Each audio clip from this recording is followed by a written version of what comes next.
Eh bien bonjour, bon vendredi à tous madame, messieurs et bienvenue donc à cette édition de la revue des grandes unes sur Equinox Télévision. La presse est disponible dans les kiosques ce matin. La nouvelle expression parle de nécrologie avec le patriarche, le bâtisseur qui tire sa révérence. C'est le grand titre du journal. Le maire de Bana, Joseph Kadi de Fosso, créateur de la Kadi Beer, a rendu l'âme hier donc dans un hôpital de Johannesburg en Afrique du Sud. Zoom sur la vie d'un capitaine d'industrie et d'un patriote distingué et reconnu. C'est dans le dossier que propose la nouvelle expression de la page 2 à la page 5. Le journal parle également de la présidentielle 2018, un complot en Zoom, en zone anglophone. Le Social Democratic Front révèle que des réunions au sommet de l'État sont en cours donc, pour empêcher le vote dans le nord-ouest et le sud-ouest du Cameroun. C'est en page 7 du journal. Le journal parle également de la NAFOOT avec le flou sur le centre de formation. L'ouverture de la structure est prévue en septembre prochain, mais les dirigeants ne donnent pas plus de détails sur la disponibilité même des installations devant donc abriter les pensionnaires. C'est en page 10 de ce numéro, la nouvelle expression qui est dans les kiosques ce matin, tout comme Lady Sahel qui parle de manœuvre, comment l'ex-directeur général de la CEMRI a été donc viré. C'est à lire en page 5. Le même journal parle également du Grand Nord avec le quotidien des réfugiés dans les camps recensés. Dossier à lire de la page 5 à la page 6 de ce numéro également dans les kiosques ce matin. Et puis Info Matin parle du Mayo Louti à Rona, qui est donc bien entendu l'un des députés de cette partie du pays, du Mayo Louti, et à Bissou Bidon déstabilise le parti au pouvoir dans cette partie du pays. Les militants du RDPC à qui le député veut imposer l'épouse du ministre des Sports se disent d'ailleurs prêts à manifester leur colère lors du scrutin du 7 octobre prochain. C'est ce qu'on lit en page 3 du journal Info Matin de ce matin. Et puis le journal Cameroun Tribune qui est dans les kiosques parle des victimes des inondations dans l'extrême nord. Les attentions du couple présidentiel au nom du président de la République et de son épouse Chantal Biya, le ministre de l'administration territoriale et donc dans cette partie du pays à Tangandi a remis donc hier des dons et bien d'autres effets à ces différentes familles qui ont été déplacées à cause des inondations et bien d'autres populations rencontrées également par le ministre de l'administration territoriale. Ce sont des informations contenues dans le journal Cameroun Tribune de ce matin qui propose tout un mini-dossier sur sa visite dans cette partie du pays. D'autres informations sont aussi à lire dans le journal Cameroun Tribune. Et puis le jour parle donc de la fabuleuse histoire de Kadi de Fosso. Donc c'est un autre titre également à découvrir. L'homme d'affaires s'est donc éteint hier en Afrique du Sud. Donc le parcours est donc expliqué ici dans le journal. Le quotidien Le Jour de ce matin. Le même journal parle de la présidentielle 2018. Joshua aussi fait le bilan de Paul Biya, c'est à lire dans le quotidien Le Jour de ce matin. Et puis le messager qui est dans les kiosques parle de carnet noir. Le roi Kadi de Fosso est mort, vive le roi. C'est le grand titre du journal de la page 4 à la page 5. C'est tout un parcours qui est expliqué dans le numéro de ce matin. Et le minute dossier en question, vie et mort d'un os également de l'industrie en Afrique. C'est également contenu dans le journal avec des témoignages aussi et même des hommages à découvrir dans le dossier proposé par le quotidien Le Messager de ce matin. Le journal parle également d'autres choses, notamment des liens indomptables avec les déboires de Norbert Owona, qui a été en tout cas révélé au grand jour, sa situation notamment par Equinox Télévision et précisément Regard Social. Aujourd'hui, la presse également revient et continue donc d'implémenter ce qu'il subit comme souffrance. C'est à découvrir dans le journal Le Messager de ce matin. Le journal, le quotidien de l'économie qui est dans les kiosques parle de planification avec le dossier, le document des stratégies pour la croissance et l'emploi qui cherche notamment des financements. À lire dans le journal, une nouvelle stratégie de mobilisation de l'épargne nationale a été donc présentée hier par le gouvernement sous la houlette du ministre des Finances. C'est dans le journal Le Quotidien de l'économie qui fait également la part belle à Kadi de Fosso, l'œuvre d'un capitaine d'industrie à découvrir dans le journal disponible également ce matin. D'autres informations aussi. Émergence, le quotidien privé bilingue qui est dans les kiosques parle de recrutement des cabinets américains.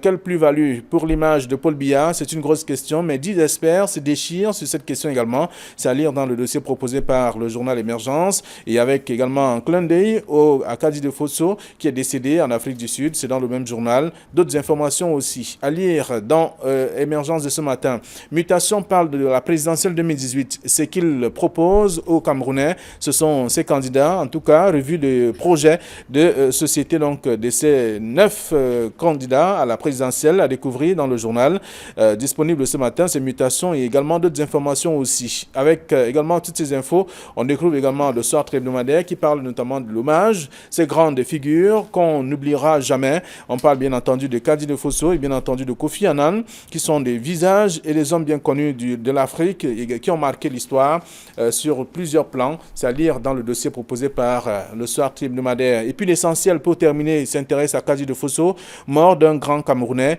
à lire dans le journal ce matin. Et le journal parle également de la mode, donc de la Gandoura, avec ces différents candidats qui s'habillent ainsi pour notamment séduire davantage l'électorat du Grand Nord. C'est à découvrir dans le même journal. L'essentiel disponible dans les kiosques ce matin. Georges Semé, bonjour. Bonjour à vous, M. Nogo. Bonjour à tous les aficionados de ce plateau. Merci d'être là, d'être avec nous ce vendredi. Vous comprenez bien que nous sommes en fin de semaine. Et en face de vous, il y a le papier de la presse. Camille, bonjour. Flavien Valondongo, bonjour. Bonjour Georges Semé. Bonjour téléspectateurs d'Equinox Télévision. Mais là, j'ouvre cette émission avec un grand état de rire. Vous savez ce qui s'est passé à la communauté urbaine, le Douala, où le délégué du gouvernement a scellé le bureau du receveur municipal, qui est en retraite depuis 3 ans, mais qui continue toujours d'officier. Ça, c'est l'une des facettes de la grossièreté de la gouvernance de ce pays, où quelqu'un est appelé à entrer à la retraite depuis 3 ans, mais qui reste dans le bureau, qui continue à travailler. Et ça ne met personne à Yaoundé. Vous savez, quand on va se mettre à écrire les incongruités de notre pays, en ce moment, les gens vont beaucoup rire, parce qu'il y a tellement de choses incroyables, tellement de choses tout simplement affolantes, qu'on va se demander, mais comment est-ce que ce régime pouvait continuer à fonctionner normalement? Un receveur municipal qui sait qu'il est à la retraite, il occupe une maison de fonction, il continue à travailler, il continue à percevoir de l'argent, il continue à être payé 3 ans après la retraite. Non, mais écoutez, il y aura vraiment de la matière à écrire. En tout cas, ce n'est pas le seul cas. La communauté urbaine, vous avez évoqué, il y a le délégué qui est champion de rallonge également pour plusieurs autres personnalités qui travaillent dans cette structure. Georges Semé, oui, vous avez parlé de rallonge. Vous avez parlé de rallonge, certainement. Il y a d'autres fonctionnaires de la communauté urbaine de Douala qui ont bénéficié des rallonges, qui bénéficient des rallonges. Effectivement, le DAF, en l'occurrence, parce qu'il est allé à la retraite il y a 2 ans, mais il a bénéficié de cette rallonge dont vous parlez. Mais sur le cas, mais celle-là, c'est une rallonge administrative normale. Effectivement, elle est tout à fait légale. Alors maintenant, sur le receveur municipal, je crois que la responsabilité devait être partagée entre le délégué du gouvernement et le principal concerné. Pourquoi avoir attendu 3 ans avant de signer cette décision de cessation d'activité? Je crois qu'il aurait pu le faire très tôt, parce que la loi est claire là-dessus. Le jour de votre anniversaire qui consacre votre retraite, vous êtes officiellement à la retraite, mais ça fait quand même depuis 3 ans qu'il est là, et cette décision aurait pu intervenir très très rapidement. Donc avec cette note de cessation d'activité et avec la nomination d'un receveur municipal intérimaire, je crois qu'on a sifflé la fin de la récréation, pourvu simplement qu'il ne s'agisse pas d'un règlement de compte, parce qu'il y a d'autres informations qui font état de ce que... Voilà, il y a d'autres informations qui font état de ce que ce monsieur, le receveur municipal, ne voulait plus obtempérer au paiement de certaines factures. Véritablement, alors, vous comprenez bien qu'il y a un la vérité est qu'il devait aller à la retraite depuis, et ce départ de M. Tonnet est assez tardif, et l'on est en droit de se demander pourquoi maintenant et pourquoi pas un peu plus tôt. Ah oui, mais... Simplement parce qu'il a refusé d'obtempérer sur un geste qui était habituel. Mais le délégué du gouvernement aurait pu aussi sceller ça un peu plus tôt. Voilà, il n'a pas fait. Il aurait dû le faire depuis 3 ans. Voilà, c'est pour ça que la responsabilité devrait être partagée ici entre le délégué du gouvernement et le receveur municipal qui a été chassé. Le délégué du gouvernement qui est sorti de ses comptes lui a donné 8 jours pour libérer la maison de fonction. Et il est bien prescrit que si dans les 8 jours, il ne libère pas la maison, on va le virer de la même manière musclée. Alors, c'est sur le tard que ça arrive, de toute façon. On doit le noter, c'est sur le tard que ça arrive. En tout cas, il aurait dû le faire depuis. Il ne peut pas attendre 3 ans pour poser un acte comme celui-là. Jusqu'ici, les choses marchaient convenablement. Il obéissait aux dires et aux injonctions, ou tout au moins aux directives du délégué, jusqu'à ce qu'il refuse certainement de poser un acte qui a été une indication qui a été donc donnée par le délégué du gouvernement. Alors, la presse, ce matin, revient également sur, comme vous le savez, parlant de la nécrologie avec le patriarche, le bâtisseur qui tire sa révérence, la nouvelle expression qui propose tout un dossier de près de 2 pages sur la personnalité qui a marqué l'histoire. 4 pages, voilà, et qui a marqué en tout cas l'histoire industrielle de notre pays et même de l'Afrique. Avec tout cela, on comprend qu'il a laissé quand même une richesse énorme qui pourrait davantage enrichir les nouvelles générations. L'image de la presse a été magnifique ce matin, parce que quasiment tous les titres en ont parlé et je m'arrête un temps soit peu sur 2 titres qui m'ont impressionné. Celui du Messager qui dit le roi, Kandji Fosso est mort, vive le roi. Et la une de Le Jour qui parle du fabuleux destin de Kandji Fosso. Je crois que c'est cet hommage que la presse devrait en réalité rendre à cet homme immense qui a œuvré dans le cadre économique de notre pays. Je garde de ce monsieur des images très fortes. D'abord en 2015 où il y avait un effort de guerre qui avait été lancé en faveur des populations qui sont frappées par la guerre contre Boko Haram du côté de l'extrême nord. Et M. Kandji Fosso, avec toute la peine possible, parce qu'il marchait, on le soutenait, toute la peine possible, il est quand même venu à ce rendez-vous et a donné la plus grosse enveloppe qui était de 20 millions de francs CFA. C'est une grosse image que je garde de ce monsieur. Et la seconde image est cette médaille qu'il a reçue du gouverneur de la région du littoral en mai dernier, chevalier de l'ordre du mérite camerounais, je crois, qui honore en fait tout ce qu'il a fait sur le plan économique, sur le plan politique, sur le plan social et même sur le plan sportif pour ce pays. On ne va pas revenir sur son immense entreprise économique avec partie du tabac, après du café, de l'import-export, l'immobilier, plusieurs industries qui ont employé beaucoup de Camerounais.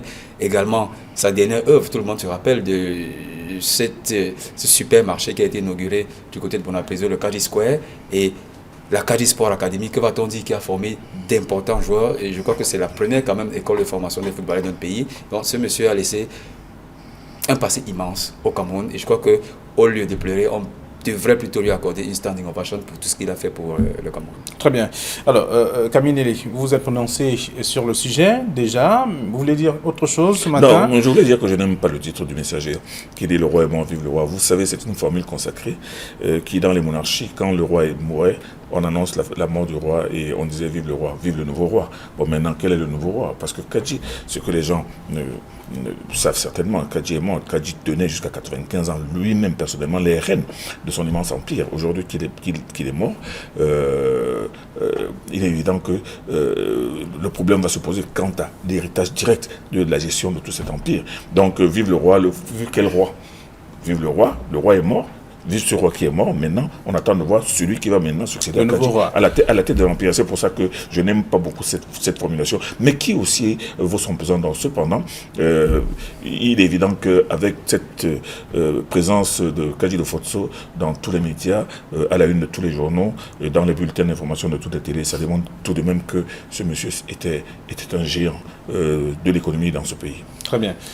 Oui, c'est un aspect que je voulais pas éluder parce que vous savez que lorsque un homme fortuné décède, il y a toujours des tractations qui se passent sur son héritage et sur celui qui va, comme le doyen l'a dit, celui qui va désormais conduire l'héritage du roi. Je ne veux pas revenir également sur l'affaire de la famille, la malencontreuse affaire de la famille Sopo-Priso. On espère on croise les doigts pour que le virus de Sopo-Priso n'atteigne pas la famille Kandji. On ne souhaite pas, de toute façon, on espère que tout va se dérouler dans de bonnes conditions. La transmission s'est même déjà opérée avec son fils et sa fille sur les différentes entreprises qu'il contrôle. Alors, donc on parlait de tout cela. Dans la presse ce matin, on peut faire le tour et lire le traitement qui est réservé, en tout cas, à ce grand homme qui a marqué l'histoire de notre pays sur le plan économique, sur le plan industriel et sur le plan culturel même, et sportif aussi. Donc on peut déjà lire tout cela dans la presse. Alors autre chose que la Nouvelle Expression propose ce matin, on parle de la présidentielle 2018, un complot en zone anglophone, c'est le Social Democratic Front qui le révèle. C'est ce qui s'est dit tout bas au cours du dernier NEC où on a persiflé que le gouvernement serait en train de vouloir délocaliser les bureaux de vote dans le sud-ouest et dans le nord-ouest à son profit, quoi. Bon, il faut aussi dire, et ça c'est aussi la vérité, c'est que beaucoup de gens espéraient qu'avant l'élection présidentielle, la situation du sud-ouest et du nord-ouest aurait eu le temps de s'estomper ou du moins de revenir à 37 ou au moins à 37,5. Mais aujourd'hui, on voit que les sécessionnistes ne lâchent pas et sont même déterminés à aller jusqu'à l'élection. Et la préoccupation, celle-là, elle est légitime du gouvernement, est que il y aura élection, mais il ne faudrait pas que ce soit au risque de la vie des populations. Alors, quelle solution faudra-t-il trouver? Les gens courront-ils le risque d'aller voter à Woum, ou du côté de Batibo, ou du côté de ces zones où il y a des morts et des attaques tous les jours? Ce problème est une grosse équation. Donc, que les SDF parlent d'un complot pour qu'il n'y ait pas de vote, non, moi je pense qu'il y a du côté du gouvernement un souci de pouvoir permettre aux populations de ces régions de pouvoir voter, il est vrai, dans un cadre délocalisé, mais de pouvoir voter tout de même, parce que vous savez très bien que la loi est précise là-dessus. S'il n'y a pas vote dans certaines régions du pays, l'élection sera invalidée. Donc, complot, pourquoi? Pour qu'il y ait une délocalisation. Je ne sais pas si c'est un complot, je pense plutôt que c'est une mesure conservatoire qui permettra à ce que le vote se déroule. Alors, de comme vous prendrons les exemples du Mali, où les élections sont déroulées sous fond de tension à certains endroits, où il n'y a même pas eu élection, en tout cas, des bureaux de vote, mais on a fini par donner les résultats attendus par les candidats. Bien, au Mali, c'est 20% du territoire qui n'a pas participé au vote. Les territoires qui sont en proie à une guerre terroriste, 20%. Donc 80% ont quand même participé au vote et ça a donné les résultats que tout le monde sait. Bon, au Cameroun, je crois qu'on est dans quasiment le même schéma. On est dans quasiment le même schéma, même si l'ampleur de la crise n'est pas encore tout à fait au niveau malien. Mais je crois qu'il y a des prémices qui sont en faveur de ce qu'on pense que dans ces deux régions, le vote sera perturbé. D'ailleurs, les sécessionnistes ont adressé plusieurs menaces à l'endroit d'abord des votants, mais également à l'endroit des autorités, sur ce que le vote ne devrait pas se passer dans ces deux régions. Alors, le SDF aujourd'hui dit qu'il s'agit d'un complot de la part de l'État pour que le vote ne se tienne pas dans ces deux régions. Je ne pense pas. C'est vrai qu'on peut soupçonner la délocalisation des bureaux de vote du nord-ouest au sud-est, parce que le sud-ouest est moins impacté par cette crise que le nord-ouest. Et sachant que le sud-ouest est plus favorable au RDPC, le SDF a raison de penser qu'en délocalisant ces bureaux de vote du nord-ouest au sud-ouest, il perdra son électorat du nord-ouest en faveur de l'électorat du RDPC. C'est peut-être pour ça qu'il parle du complot, mais je pense d'abord qu'il y a une question conjoncturelle.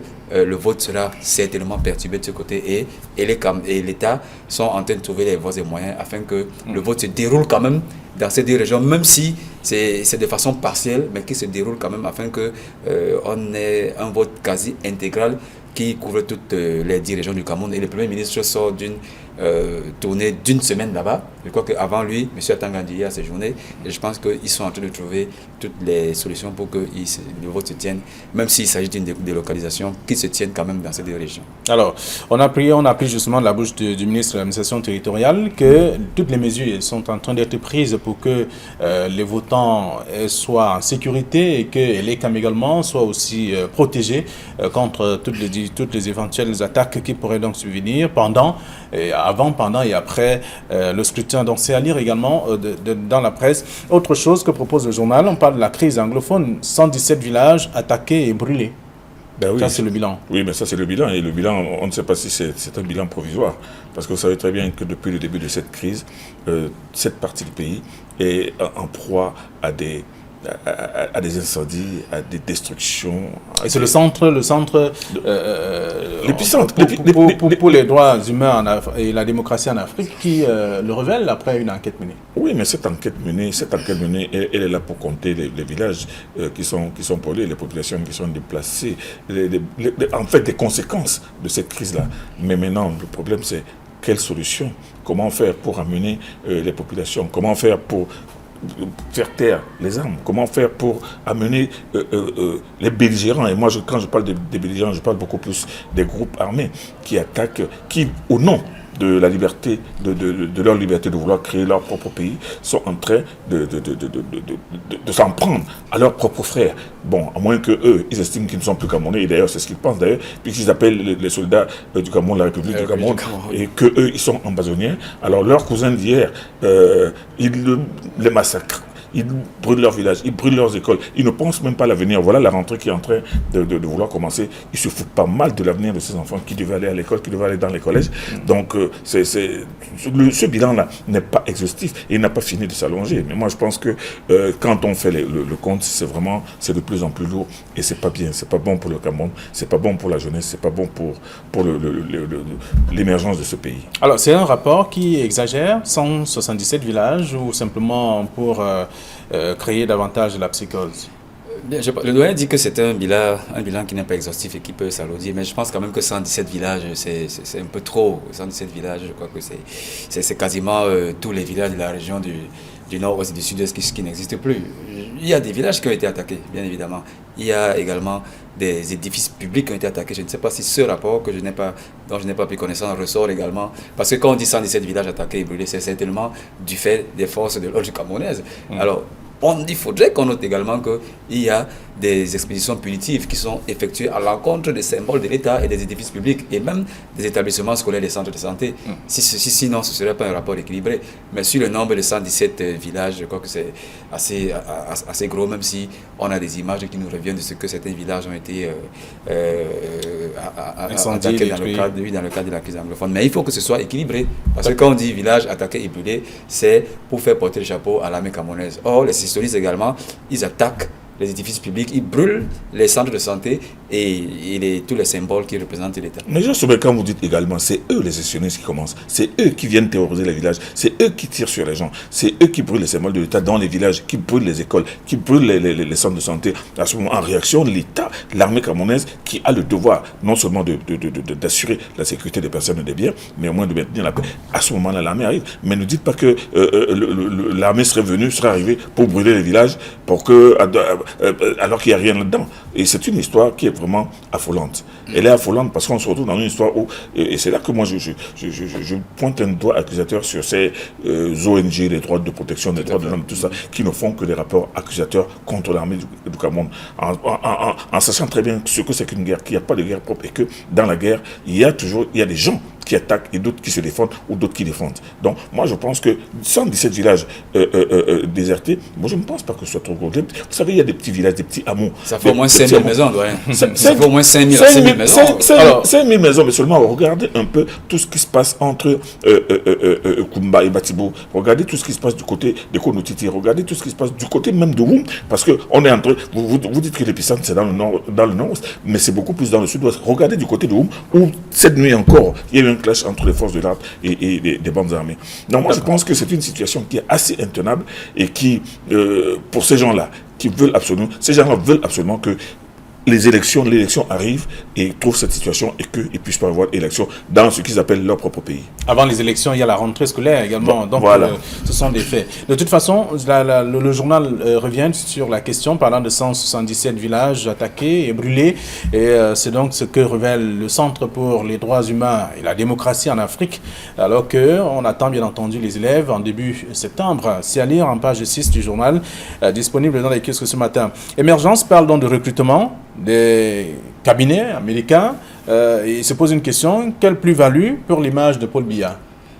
Écoutez, vous savez que la technologie et l'expertise américaine a souvent été, à juste titre d'ailleurs, considérée comme la plus pointue du monde dans tous les domaines. Mais je pense quand même que le président de la République s'est attaché bien avant les Américains, les services des Français. Et avec ces services, il a toujours remporté son élection.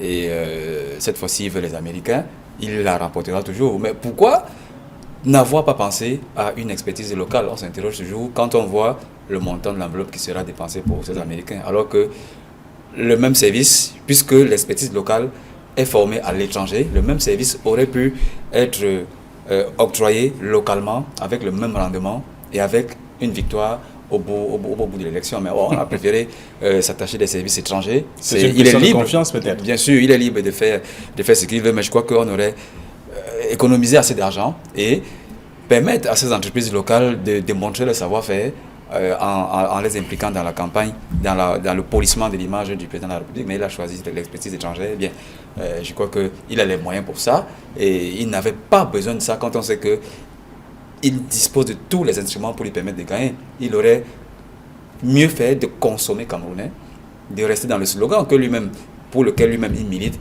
en donnant cette cagnotte à une entreprise camerounaise qui aurait peut-être pu avoir ce marché et grandir davantage. Mais malheureusement, cette expertise américaine nous a été présentée. On espère que ce n'est pas encore confirmé et qu'il pourra revenir sur sa décision en impliquant plus les nationaux que les étrangers. En tant que candidat, il vous dira qu'il est libre de recruter qui qu'il veut pour assurer son image et même sa communication. Oui, mais moi je pose une question. Le lustrage de l'image du président de la République va s'adresser à qui? Au Camerounais ou à l'étranger? Parce qu'il y a bien ce lustrage qu'on balance à travers la presse internationale pour qu'à l'étranger on voit que voilà un président que tout le monde aime, que tout le monde adore, que tout le monde attend, que tout le monde porte dans le cœur. Mais moi je pense que le lustrage de l'image du président de la République, c'est d'abord au Cameroun et aux Camerounais qui sont appelés à voter.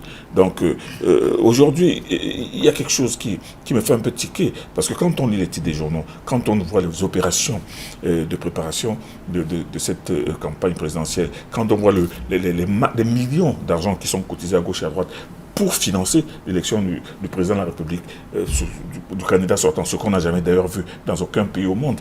Quand les gens liront les journaux dans 10 ans, ils vont se dire que vraiment en 2018, Paul Biya était tellement aimé que tout le monde ne parlait que de lui, tout le monde que jurait que par lui. Il y a 20 partis de l'opposition qui l'ont rallié, il y a un groupe de 35 associations de jeunes qui l'ont rallié, et tous les journaux ne faisaient que ceci, tous les ministres ne faisaient que cela, les hommes politiques même abandonnaient même leur candidature pour venir ce journal à lui. Mais est-ce que ce sera la vérité?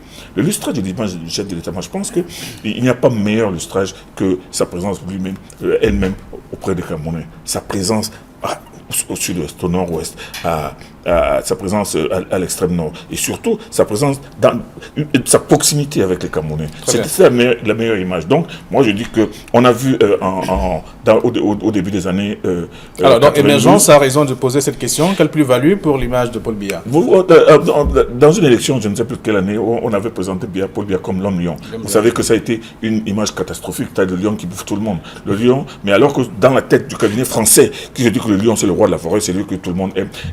Lui, il oublie que nous en Afrique, on sait que le lion c'est le plus grand prédateur. Alors, ces occidentaux-là qui viennent, qu'on appelle pour venir illustrer nos images, il faut que ces opérateurs sachent qu'il faut respecter nos canons, nos réalités sociologiques, sociétales et tout le reste. D'accord, alors Émergence parle de ça et disent experts donc se déchirent sur cette question. C'est à lire dans le numéro de ce matin, et tout comme Mutation aussi qui revient, et c'est qu'ils proposent aux Camerounais, ce sont là les différents candidats qui sont en train de faire le tour des médias, des localités pour informer, proposer chacun son projet de société, comment convaincre l'électorat et être donc plébiscité le 7 octobre. Bien, vous savez, on est en période de pré-campagne et chacun va de son petit discours enjolivé pour s'accaparer de l'électorat. J'ai suivi 2 candidats qui ont... Bon, il y a un, M. Ossi, qui a présenté son projet de société. Il y a un autre que j'ai suivi, M. Libi, sur un plateau de télévision qui dévoilait quelques pans de son projet politique. S'il faut m'arrêter sur ces 2-là, je pense qu'il y a du bon là-dedans. Il y a du bon. Mais je crois quand même, lorsque je prends M. Ossi, qui dit qu'il va délocaliser, par exemple, le chef-lieu de la région du centre dans une petite ville de cette région et faire disparaître les NAM et faire passer le SMIC de 165 000 francs CFA à 300 000 francs CFA en 5 ans, je crois quand même qu'il y a, c'est flatteur, mais est-ce que c'est réaliste? Est-ce qu'il ne s'agit pas du marketing politique? Est-ce que en promettant des choses quasiment irréalisables, quand on n'est pas la gestion des affaires du pays, est-ce qu'on ne fait pas comme ceux qu'on veut remplacer? Donc, il faut qu'on présente aux votants des programmes réalistes, des programmes faisables, pour utiliser cette expression, afin que ceux qui viennent vous voter sachent quand même que si vous leur proposez, par exemple, un SMIC à 165 000, que ce soit véritablement réalisable après que vous ayez gagné l'élection présidentielle. Merci. C'est pas le cas. Merci. Georges, j'ai peur qu'après cette émission, vous nous receviez une volée de boîte. Certains militants du SDA qui vont dire que vous êtes en train de déconstruire la campagne. Non, mais on est simplement réaliste. On est simplement réaliste. Le programme aussi est bon, vous comprenez, comme d'autres programmes. C'est-à-dire que c'est ce que les Camerounais attendent. Les Camerounais attendent qu'on leur donne des projets de société. Mais qu'on nous dise que, par exemple, fermer les dams est une priorité, ou enlever la capitale des régions. On aimerait bien voir ça. Franchement, c'est pour ça que je dis que ces programmes sont absolument réalistes et il ne faut pas faire comme ceux qui sont actuellement qui tiennent les rênes du... En tout cas, on retient que ce sont des propositions, de toute façon, des propositions qui pourraient voir ou être réalisées dans le cas où ils se retrouvent aux affaires, puisqu'on attend au lendemain du 7 octobre. C'est le grand jour, très attendu par les différents candidats. Merci à vous, chers messieurs. Nous laissons le son lecteur d'aller découvrir ce que la presse propose sur ces différents sujets. Le meilleur, c'est dans les kiosques justement et dans les tabloïds. Alors, bon week-end à vous, Merci. à lundi, avec le même plaisir. Et surtout, ne ratez pas les rendez-vous de ce week-end sur Equinox Télévision. Au revoir.